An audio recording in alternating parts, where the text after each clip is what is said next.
हमें जब मांगने का अवसर आता है तो हम क्या गलती करते हैं। हम मांगते तो हैं लेकिन मांगने के बाद उसका फल हमें कम मिल पाता है। जैसे एक बार एक ब्राह्मण थे, गरीब ब्राह्मण, पत्नी और बच्चे हैं, एक ही बेटा है। इतने गरीब हैं कि खाने के लिए नहीं मिलता है। सो नारद जी तो संत हैं और संत का हृदय तो कोमल होता है। नारद जी एक दिन उसके घर आए, ब्राह्मणी से कहा कि ब्राह्मणी, तुम बहुत गरीब हो, बहुत दुखी हो, मेरे से कुछ वरदान मांग लो, जो कहोगी मैं दे दूंगा। नारद जी ने सोचा कि गरीब है, कुछ दे देंगे तो अमीर हो जाएंगे ये लोग। सो ब्राह्मणी घर की लक्ष्मी है, गृहिणी है और उसे ही पता होता है कि क्या कमी है। सो पहले उसी के पास गए, लेकिन ब्राह्मणी को ज्ञान नहीं था।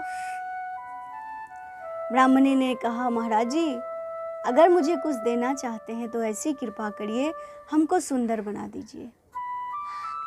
नारद जी ने माथा ठोका, लो, इतने गरीब को सुंदर होने की क्या आवश्यकता है। ये तो भोजन के लिए अनाज मांगती, कुछ धन दौलत मांगती, और ये तो सुंदरता मांगती है। नारद जी पछताए और तथास्तु कह के चले गए। ब्राह्मणी हो गई सुंदर।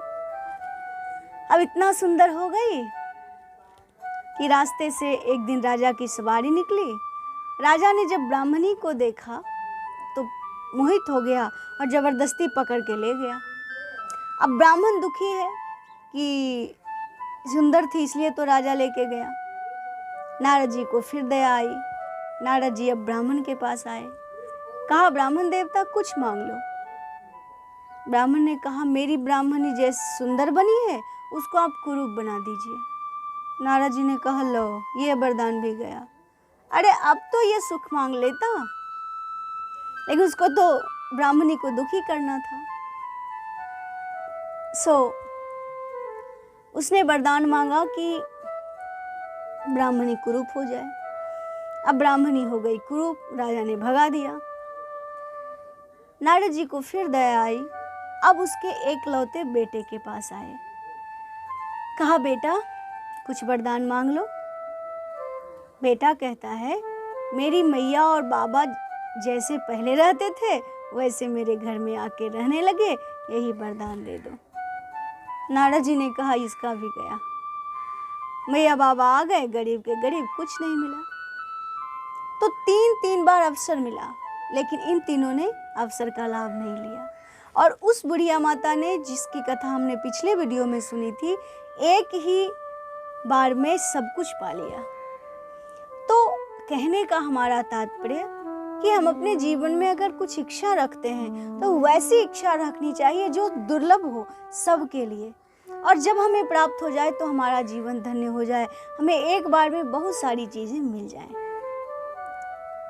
मतलब अगर आपको संसार के वस्तुओं की कामना है तो कामना का भी सार निकाल लीजिए, लेकिन अगर भगवत भक्ति की इच्छा है तो अगर आप भगवान से न मांग के भगवान को मांग लेंगे तो जीवन धन्य हो जाएगा। जैसे तुलसीदास जी ने भगवान को मांगा, हनुमान जी से भगवान का पता मांगा, मनु जी महाराज और शत्रुपा जी ने वरदान में भगवान को मांगा।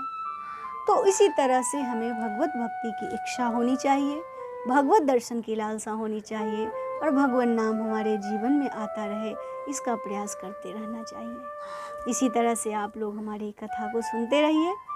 और बहुत सारे लोगों के प्रश्न आ रहे हैं, तो मैं ये सोच रही हूँ कि एक दिन हम लाइव आ जाएंगे और आपको इसकी सूचना हमारे YouTube पे ही पहले दे दी जाएगी, और आपके जितने प्रश्न होंगे सबका समाधान हम लाइव में ही कर देंगे।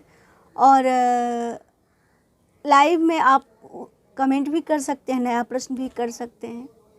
तो इस तरह से हम लोग लाइव आके चर्चा कर लेंगे। तब तक के लिए जय सिया राम।